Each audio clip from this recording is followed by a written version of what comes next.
आज हम यहाँ असेंबल हुए हैं, एक बहुत ही क्रिटिकल मैटर है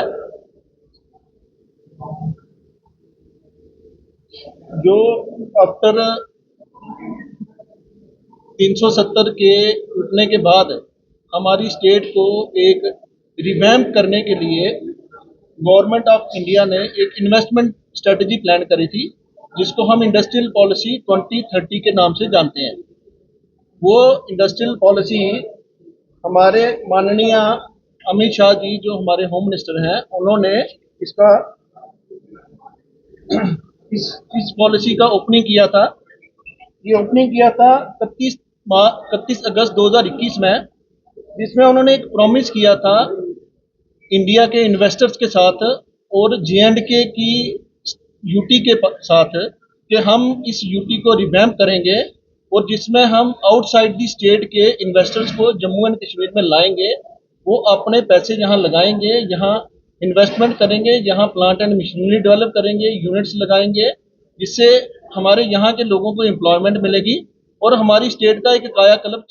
ये इस पॉलिसी का जब इन्होंने ओपनिंग करा है, इसमें हमारे माननीय पीयूष गोयल जी जो हमारे कॉमर्स मिनिस्टर हैं और साथ में डॉक्टर जितेंद्र सिंह जी जो हमारे जम्मू एंड कश्मीर यूटी के एक ऑनरेबल एमपी हैं और स्टेट में मंत्री हैं, उन्होंने एक प्रॉमिस किया था लोगों के साथ। मैं वो प्रॉमिस आप सबको पढ़ के सुनाता हूँ। The launch of this new portal under the new sector scheme 21 we will offer the benefit of 28,400 crore, ठीक है, to the industrial sector of Jammu and Kashmir. This is just an estimate. He said in this press briefing, it is just an estimate, ठीक है, and adding that the actual benefit can be greater than this. ये on record है, ये हम अपने से नहीं बोल रहे हैं, ठीक है। इसके बाद पहले मैं आपको बैकग्राउंड ऑफ दी पॉलिसी बता दूंगा, पॉलिसी कैसे आई, किन किन लोगों ने इस पॉलिसी में प्रोमिस किए हैं। वो रिटर्न है, पेपर्स में है, हम अपने से नहीं बोल रहे हैं, ठीक है। 15 अगस्त 1922 को अमित शाह जी ने, ये इकोनॉमिक्स टाइम्स में उनका प्रेस ब्रीफिंग है, जिसमें उन्होंने बोला था कि 50,000 crore to be invested in J&K after the launch of new central sector scheme of the industries, ठीक है। ये सेंट्रल सेक्टर स्कीम में इंडस्ट्रियल यूनिट्स जो लगने थे उनको कुछ इंसेंटिव थे, वो अपने यहाँ इन्वेस्टमेंट करते तो उनको कुछ बेनिफिट्स मिलने थे।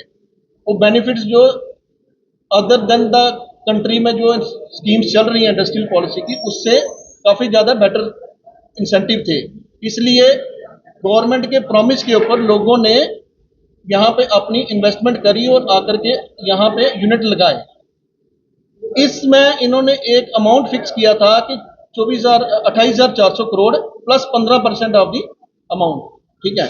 और उसका एक लिमिटेशन पीरियड रखा था कि इस पीरियड के बीच में जिन जिन लोगों ने अप्लाई किया, हम उन लोगों को इस स्कीम का बेनिफिट देंगे।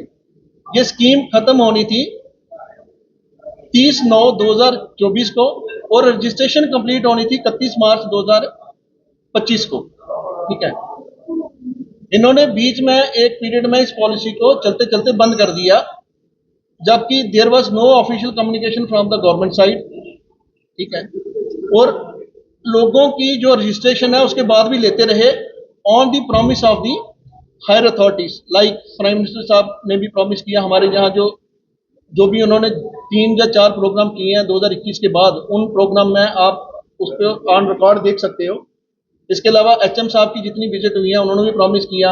ऑनरेबल LG साहब ने भी जहाँ भी उन्होंने प्रेस कॉन्फ्रेंस की उसमें भी उन्होंने बोला कि ये पॉलिसी हम एक्सटेंड करेंगे। और इसका उन्होंने कोई एप्लीकेशन, किसी की जो एप्लीकेशन वो जो अप्लाई कर रहे थे उसको किसी को रोका नहीं किया।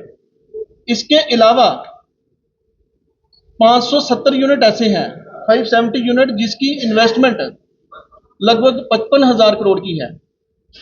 उन्होंने भी उसी पोर्टल पे अप्लाई किया था, उन्होंने भी अपने लैंड ले ली हैं, उन्होंने भी इन्वेस्टमेंट कर दी है, बट उनकी फाइलें भी बिल्कुल कंप्लीट हैं। उसके लिए सरकार आज की डेट में कुछ नहीं कर रही, ठीक है। क्योंकि वो सरकार के प्रॉमिस के ऊपर यहाँ J&K में इन्वेस्टमेंट करने आए हैं। उन लोगों ने अपने किस सिस्टम से अपने वहां पे पैसा इकट्ठा करके J&K में लगाया है on the promise of the higher authorities, आज उनके लिए सुनने के लिए कोई नहीं है। ना तो ये पॉलिसी एक्सटेंड हो रही है, ना उनको कोई बेनिफिट दिया जा रहा है। हम आज इस प्रेस कॉन्फ्रेंस के माध्यम से यही कहना चाहते हैं कि इस पॉलिसी को एक्सटेंड किया जाए और जो एम्प्लॉयमेंट और जो J&K के लिए फ्यूचर विजन सरकार ने देखा है उसको सहयोग किया जाए। ठीक है, ये 8 दिसंबर 2024 में ऑनरेबल एलजी साहब एक प्रेस कॉन्फ्रेंस करते हैं, उसमें ये बोलते हैं एलजी साहब कि हमने प्राइम मिनिस्टर और एचएम को 75,000 करोड़ के लिए लिखा हुआ है।